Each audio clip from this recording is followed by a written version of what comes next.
Selamat pagi teman-teman. Salam sehat. Ini saya ingin menjelaskan perbedaan rokok Divine dan rokok herbal karena permintaan beberapa teman dan orang-orang yang menggunakan rokok Divine dan rokok herbal. Rokok herbal itu bisa dikatakan belum bisa murni menjadi rokok terapi, karena pada rokok herbal ini dia tidak menghilangkan atau meminimalisir tar dan radikal bebas. Jadi di dalam rokok herbal masih ada tar dan radikal bebas.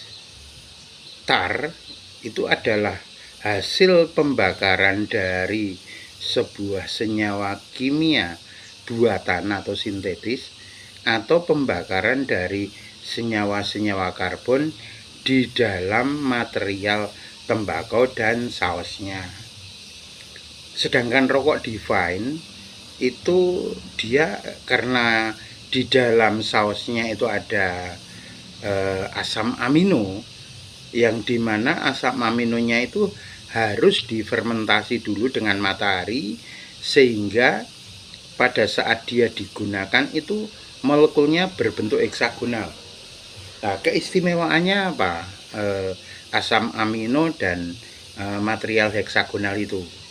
Asam amino itu akan menghilangkan atau meminimalisir dari radikal bebas itu dan tarnya itu, sehingga kemudian pada saat proses pembakaran rokok Divine itu pembakarnya bisa di atas 200 derajat Celcius, sehingga partikel pada rokok Divine itu menjadi kecil atau lebih kecil, menjadi nanopartikel, menjadi inti atom.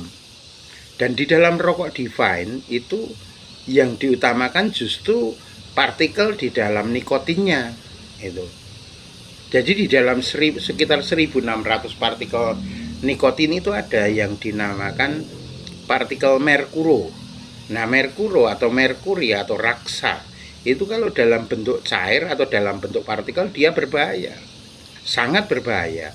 Tetapi kalau merkuro itu dalam nanopartikel, dalam inti atom, dengan asam amino dan proses pembakarannya itu bisa menjadi nama inti atom artificial aurum.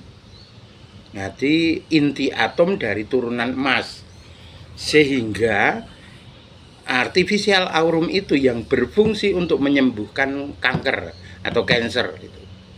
Hanya di dunia ini satu-satunya yang bisa menyembuhkan cancer adalah panjang gelombang dari artificial aurum itu. Maka pada saat Dr. Warsito itu membuat suatu rompi elektrik yang digunakan untuk menyembuhkan kanker, itu panjang gelombang dari rompi yang dihasilkan oleh Dr. Warsito itu sama dengan panjang gelombang dari artificial aurum yang berasal dari nikotin yang dibakar itu, atau rokok yang dibakar yang di dalamnya terdapat merkuri itu. Itu yang ingin saya jelaskan di sini. Jadi kenapa rokok Divine dikatakan menjadi rokok terapi? Karena itu dia sudah meminimalisir tar, padahal di dalam tar itu dia akan menghasilkan suatu partikel yang bersifat karsigenik atau menyebabkan kanker. Jadi misalnya dalam rokok-rokok pabrik itu dia tarnya tinggi karena dia mengandung saus, di mana sausnya itu berupa senyawa kimia sintesis, itu senyawa buatan. Sedangkan kalau dalam rokok herbal itu bisa dikatakan rokok sehat, iya, karena dia berasal dari alam dan pembakarannya juga mencapai pembakaran yang bagus itu, sehingga hasilnya rokok-rokok dari herbal itu bisa juga dikatakan menjadi rokok sehat itu.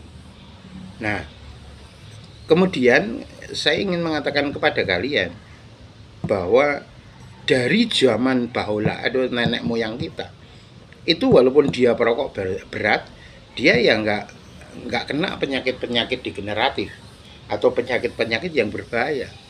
Karena apa? Karena nenek moyang kita itu merokoknya merokok herbal. Rokoknya itu cuma tembakau, kemudian menggunakan klembak. Klembak itu akar dari pohon. Kemenyan, kemenyan itu hanya getah.